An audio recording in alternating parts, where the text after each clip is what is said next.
ನಮಸ್ಕಾರ friends, welcome back to our channel. ಇವತ್ತು ನಾವು ಕೇಸರಿ ಬಾತ್ ಅಥವಾ ಶೀರಾ ಹೇಗೆ ಮಾಡೋದು ಅಂತ ನೋಡ್ಕೊಂಬರೋಣ. ಅಲ್ಲಿವರೆಗೂ ನೀವು ನಮ್ಮ ಚಾನಲನ್ನು ಸಬ್ಸ್ಕ್ರೈಬ್ ಮಾಡಿಲ್ಲ ಅಂದರೆ ಪ್ಲೀಸ್ ಸಬ್ಸ್ಕ್ರೈಬ್ ಮಾಡಿ ಮತ್ತು ಪಕ್ಕದಲ್ಲೇ ಬರೋ ಬೆಲ್ ಐಕಾನ್ನ ಪ್ರೆಸ್ ಮಾಡಿ. ಶೀರಾ ಅಥವಾ ಕೇಸರಿ ಬಾತ್ ಮಾಡಲು ಬೇಕಾಗುವಂಥ ಸಾಮಗ್ರಿ ನೋಡೋಣ. ಮೊದಲು ನಾನು ಒಂದು ಅರ್ಧ ಕಪ್ ರವೆ ತೊಗೊಂಡಿದ್ದೀನಿ ಮತ್ತು ಅದರಷ್ಟೇ ಸಕ್ಕರೆನ ತೊಗೊಂಡಿದ್ದೀನಿ. ಸ್ವಲ್ಪ ಏಲಕ್ಕಿ, ಒಂದು 4 ಏಲಕ್ಕಿ ಮತ್ತು 1 ಲವಂಗನ ತೊಗೊಂಡಿನಿ. ಸೊ ಒಂದು 5ರಿಂದ 10 ಏನಂದರೆ ಮನುಕ್ ಅಂತೀವಲ್ಲ, ರೈಸಿನ್ ವನ ದ್ರಾಕ್ಷಿನ ತೊಗೊಂಡಿದ್ದೀನಿ ಮತ್ತು ಸ್ವಲ್ಪ ಗೀ ತೊಗೊಂಡಿದ್ದೀನಿ. ಒಂದು 2ರಿಂದ 3 ಟೀ ಸ್ಪೂನ್ ಆಗುವಷ್ಟು ಗೀನ ತೊಗೊಂಡಿದ್ದೀನಿ, ತುಪ್ಪನ. ಅದಾದಮೇಲೆ ನಾನಿವಾಗ ಗ್ಯಾಸ್ನ ಆನ್ ಮಾಡಿಬಿಟ್ಟು ಅದಕ್ಕೆ ಒಂದು ಪ್ಯಾನನ್ನು ಇಡ್ತಾಯಿದ್ದೀನಿ. ಸೊ ಪ್ಯಾನ್ ಬಿಸಿ ಆಗೋವರೆಗೂ ಸ್ವಲ್ಪ ವೇಟ್ ಮಾಡಬೇಕಾಗುತ್ತೆ ಫ್ರೆಂಡ್ಸ್. ಪ್ಯಾನ್ ಬಿಸಿ ಆಗ್ತಿದ್ದಂಗೆ ಅದಕ್ಕೆ ತೊಗೊಂಡಿರುವಂತಹ ತುಪ್ಪನ ಹಾಕಬೇಕು. ನಾನಿಲ್ಲಿ ಮನೆಯಲ್ಲೇ ಮಾಡ್ಕೊಂಡಿರುವಂತಹ ತುಪ್ಪನ ಯೂಸ್ ಮಾಡ್ತಾಯಿದ್ದೀನಿ. ಹೆಲ್ತಿಗೆ ಇದು ತುಂಬಾ ಒಳ್ಳೆಯದು ಫ್ರೆಂಡ್ಸ್. ನೋಡ್ತಿರ್ಬೋದು, ಸ್ವಲ್ಪ ತುಪ್ಪ ಬಿಸಿ ಆಗ್ತಿದ್ದಂಗೆ ಅದರಲ್ಲಿ ವನದ್ರಾಕ್ಷಿನ ನಾವು ಚೆನ್ನಾಗಿ ಫ್ರೈ ಮಾಡ್ಕೋಬೇಕಾಗತ್ತೆ. ಏನಂದರೆ ಫ್ರೆಂಡ್ಸ್, ವನದ್ರಾಕ್ಷಿನ ತುಪ್ಪದಲ್ಲಿ ಫ್ರೈ ಮಾಡಿ ಹಾಕೋದ್ರಿಂದ ತುಂಬಾ ಟೇಸ್ಟಿಯಾಗಿರುತ್ತೆ. ಇದು ಶಿರಾದಲ್ಲಿ ತಿನ್ನಲಿಕ್ಕೆ ತುಂಬಾ ಟೇಸ್ಟಿಯಾಗಿ ಇರುತ್ತೆ ಅಂತ ಹೇಳ್ಬೋದು ಫ್ರೆಂಡ್ಸ್. ನೋಡ್ಬೋದು ವನದ್ರಾಕ್ಷಿ ಯಾವ ಥರ ಫ್ರೈ ಆಗಿದೆ ಅಂತ, ತುಂಬ ಚೆನ್ನಾಗಿ ಉಬ್ಬಿ ಬಂದಿದೆ. ಇಷ್ಟಾದರೆ ಸಾಕು, ಜಾಸ್ತಿ ಹೊತ್ತೇನು ಬಿಡೋದು ಬೇಕಾಗಿಲ್ಲ. ಆಮೇಲೆ ಅದನ್ನು ಚೆನ್ನಾಗಿ ಫ್ರೈ ಆದಮೇಲೆ ನಾನು ಒಂದು ಬಟ್ಲಿಗೆ ಹಾಕ್ಕೊಂಡು ಇಟ್ಕೋತಾ ಇದ್ದೀನಿ. ಇದಾದಮೇಲೆ ಇದಕ್ಕೆ 1 ಲವಂಗ ತೊಗೊಂಡಿರ್ತೀನಲ್ಲ, ಆ 1 ಲವಂಗನೂ ಕೂಡ ತುಪ್ಪದಲ್ಲಿ ಸ್ವಲ್ಪ ಫ್ರೈ ಮಾಡಬೇಕಾಗುತ್ತೆ. ಅದಾದಮೇಲೆ ಅದಕ್ಕೆ ರವಾನ ಹಾಕ್ಕೋಬೇಕು. ನೀವು ಯಾವ್ದು ಬೇಕಾದರೂ ರವಾನ ತೊಗೋಬೋದು ಫ್ರೆಂಡ್ಸ್, ಇದೇ ಅದೇ ಅಂತಿಲ್ಲ. ಸ್ವಲ್ಪ ದಪ್ಪದಾಗಿದ್ದರೆ ಚೆನ್ನಾಗಿ ಬರುತ್ತೆ. ಸ್ವಲ್ಪ ಮೀಡಿಯಮ್ ಅಳತೆ ರವೆ ಆಗಿದ್ದರೆ ಚೆನ್ನಾಗಿರುತ್ತೆ. ತುಂಬ ಸಣ್ಣದಾಗಿದ್ದರೆ ಶಿರಾ ಅಷ್ಟೊಂದು ಚೆನ್ನಾಗಿ ಬರಲ್ಲ, ಜಿಗಟಾಗಿಬಿಡುತ್ತೆ. ಸೊ ಅದಕ್ಕೋಸ್ಕರ ನಾನಿಲ್ಲಿ ಸ್ವಲ್ಪ ಮೀಡಿಯಮ್ ಸೈಜ್ ಆಗಿರೋ ರವಾನ ತೊಗೊಂಡಿದ್ದೀನಿ.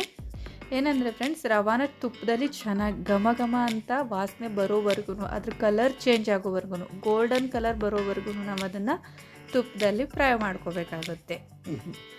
ಒಂದ್ಸಲ ಗೋಲ್ಡನ್ ಫ್ರೈ ಆಗ್ತಿದ್ದಂಗೆ ಅದ್ರ ಸ್ಮೆಲ್ ಕೂಡ ನಿಮಗೆ ಗೊತ್ತಾಗುತ್ತೆ. ಇಮಿಡಿಯೇಟಾಗಿ ಸ್ಮೆಲ್ ಬರೋಕ್ಕೆ ಸ್ಟಾರ್ಟ್ ಆಗುತ್ತೆ. ಒಂಥರ ಪರಿಮಳ ಸ್ಮೆಲ್ ಇರುತ್ತೆ. ಸೊ ನೀವು ನೋಡ್ತಿರ್ಬೋದು, ಇವಾಗ ನಿಮಗೆ ವಿಡಿಯೋದಲ್ಲಿ ಕೂಡ ಅಬ್ಸರ್ವ್ ಆಗ್ತಿರ್ಬೋದು, ಸ್ವಲ್ಪ ಕಲರ್ ಚೇಂಜ್ ಆಗಿದೆ, ಗೋಲ್ಡನ್ ಕಲರ್ ಕಾಣ್ತಾ ಇದೆ. ಜಾಸ್ತಿ ಏನು ಕಲರ್ ಚೇಂಜ್ ಆಗೋದು ಬೇಡ, ಇಲ್ಲಾಂದರೆ ರವೆ ಸೀದೋಗುತ್ತೆ. ಇದಾದಮೇಲೆ ನಾನು ಸ್ವಲ್ಪ ಬಿಸಿನೀರನ್ನ ಕಾಯಿಸಿಟ್ಕೊಂಡೆ. ಬಿಸಿನೀರನ್ನೇ ಹಾಕಬೇಕಾಗುತ್ತೆ. ತಣ್ಣೀರು ಹಾಕೋದ್ರಿಂದ ಸ್ವಲ್ಪ ಅದು ಅಷ್ಟೊಂದೇನು ಟೇಸ್ಟಿಯಾಗಿರೋದಿಲ್ಲ. ಸೊ ಸ್ವಲ್ಪ ಅಂದರೆ ಸ್ವಲ್ಪ ಒಂದು ಅರ್ಧ ಗ್ಲಾಸ್ ಆಗುವಷ್ಟು ಬಿಸಿನೀರನ್ನ ಹಾಕ್ಕೊಂಡು ರವೆ ಮತ್ತು ನೀರನ್ನ ಚೆನ್ನಾಗಿ ಮಿಕ್ಸ್ ಮಾಡ್ಕೋಬೇಕಾಗುತ್ತೆ ಫ್ರೆಂಡ್ಸ್. ಒಂದ್ಸಲ ರವೆ ಮತ್ತು ನೀರು ಚೆನ್ನಾಗಿ ಮಿಕ್ಸ್ ಆದಮೇಲೆ ಇದಕ್ಕೆ ನಾವು ತೊಗೊಂಡಿರ್ತೀವಲ್ಲ ಸಕ್ಕರೆನ ಹಾಕೋಬೇಕಾಗತ್ತೆ. ಸಕ್ಕರೆನ ಇವಾಗಲೇ ಹಾಕಬೇಕಾಗತ್ತೆ ಫ್ರೆಂಡ್ಸ್. ಸಕ್ಕರೆ ಇವಾಗ ಹಾಕೋದ್ರಿಂದ ಚೆನ್ನಾಗಿ ಸಕ್ಕರೆ ಮತ್ತು ರವೆ ಎರಡೂ ಮಿಕ್ಸ್ ಆಗುತ್ತೆ. ಒಂದ್ಸಲ ಚೆನ್ನಾಗಿ ನೀರು ಮತ್ತು ರವೆ ಕುದ್ಮೇಲೆ ಚೆನ್ನಾಗಿ ಮಿಕ್ಸ್ ಆದಮೇಲೆ ಇದಕ್ಕೆ ಸಕ್ಕರೆನ ಹಾಕ್ಕೊಳ್ಳೋಣ ಫ್ರೆಂಡ್ಸ್.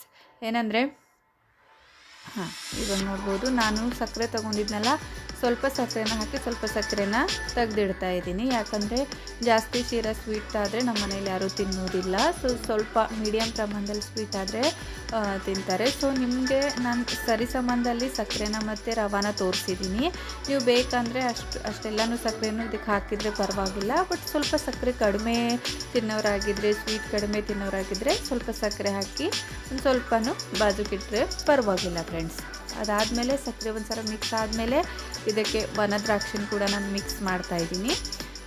ಏನಂದರೆ ಪ್ಲೀಸ್ ನನ್ನ ಚಾನಲನ್ನು ನೀವು ಫ್ರೆಂಡ್ಸ್ ಸಬ್ಸ್ಕ್ರೈಬ್ ಮಾಡಿಲ್ಲ ಅಂದರೆ ಪ್ಲೀಸ್ ಸಬ್ಸ್ಕ್ರೈಬ್ ಮಾಡಿ ಮತ್ತು ಪಕ್ಕದಲ್ಲೇ ಬರೋ ಬೆಲ್ ಐಕಾನ್ನ ಪ್ರೆಸ್ ಮಾಡಿ ಅಂತ ಹೇಳ್ತಾ ಇದ್ದೀನಿ.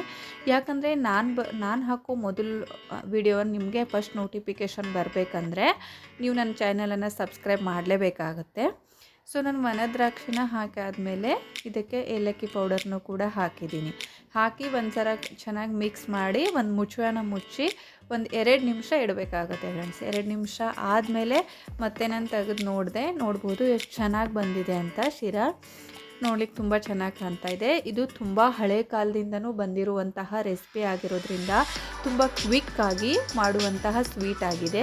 ಮನೇಲಿ ಯಾರಾದರೂ ಗೆಸ್ಟ್ ಬಂದರೆ ಬೇಗ ವಿದಿನ್ 5 to 10 ಮಿನಿಟ್ಸಲ್ಲಿ ಆಗುವಂತಹ ರೆಸಿಪಿ ಆಗಿದೆ. ಸೊ ಇವಾಗ ಇದನ್ನು ಬಿಸಿಯಾಗಿ ನಾನು ಸರ್ವಿಂಗ್ ಬೌಲಿಗೆ ಹಾಕ್ತಾಯಿದ್ದೀನಿ ಫ್ರೆಂಡ್ಸ್. ಇದನ್ನು ಬಾಣಂತಿಯರು ಕೂಡ ಮಾಡಿಕೊಡ್ಬೋದು. ಮಕ್ಕಳಿಗೆ ಕೂಡ ಇದು ಹೆಲ್ತಿಗೆ ತುಂಬ ಒಳ್ಳೆಯದು. ಯಾಕಂದರೆ ಇದರಲ್ಲಿ ನಾವು ಡ್ರೈ ಫ್ರೂಟ್ಸು ಮತ್ತು ತುಪ್ಪನ ಯೂಸ್ ಮಾಡ್ಕೊಂಡು ಮಾಡಿರೋದ್ರಿಂದ ಇದು ತುಂಬ ಒಳ್ಳೆಯದಂತಲೇ ಹೇಳ್ಬೋದು. ಎಲ್ರಿಗೂ ಇದು ಶರೀರಕ್ಕೆ ತುಂಬ ಒಳ್ಳೆಯದು. ಮತ್ತು ಇದನ್ನು ನಾವು ದೇವ್ರ ಪ್ರಸಾದಕ್ಕಂತಲೂ ಯೂಸ್ ಮಾಡ್ತೀವಿ. ಸೊ ಇದನ್ನು ಕ್ವಿಕ್ಕಾಗಿ ಯೂಸ್ ಮಾಡ್ತೀವಿ, ಕ್ವಿಕ್ಕಾಗಿ ಮಾಡೋ ರೆಸಿಪಿ ಅಂತ ಹೇಳ್ಬೋದು. ನನ್ನ ಮೇಲೆ ಸ್ವಲ್ಪ ಗಾರ್ನಿಷಿಂಗ್ ಅಂತ ಒಣ ದ್ರಾಕ್ಷಿ ಮತ್ತು ಒಂದೆರಡು ಕೇಸರಿ ಹೆಸಳನ್ನು ಹಾಕಿದ್ದೀನಿ. ನೋಡ್ಬೋದು ಎಷ್ಟು ಚೆನ್ನಾಗಿ ಕಾಣ್ತಾ ಇದೆ ಅಂತ. ಒಂದ್ಸಲ ನಕ್ಕಿ ಇದನ್ನು ನಿಮ್ಮ ಮನೇಲಿ ಟ್ರೈ ಮಾಡಿ ಅಂತ ಹೇಳ್ತೀನಿ ಫ್ರೆಂಡ್ಸ್. ಮತ್ತು ಇನ್ನೊಂದು ವಿಡಿಯೋ ಜೊತೆ ನಾನು ನಿಮ್ಮನ್ನು ಭೇಟಿ ಆಗ್ತೀನಿ. ಅಲ್ಲಿವರೆಗೂ ಬಾಯ್ ಬಾಯ್ ಫ್ರೆಂಡ್ಸ್. ಬಟ್ ನಾನು ಹಾಕೋ ಎಲ್ಲ ವಿಡಿಯೋಗಳು ನಿಮ್ಗೆ ಮೊದಲು ನೋಟಿಫಿಕೇಷನ್ ಬರಬೇಕಂದ್ರೆ ನೀವು ನನ್ನ ಚಾನಲನ್ನು ಪ್ಲೀಸ್ ಸಬ್ಸ್ಕ್ರೈಬ್ ಮಾಡಿ ಮತ್ತು ಪಕ್ಕದಲ್ಲೇ ಬರೋ ಬೆಲ್ ಐಕಾನ್ನ ಪ್ರೆಸ್ ಮಾಡಿ.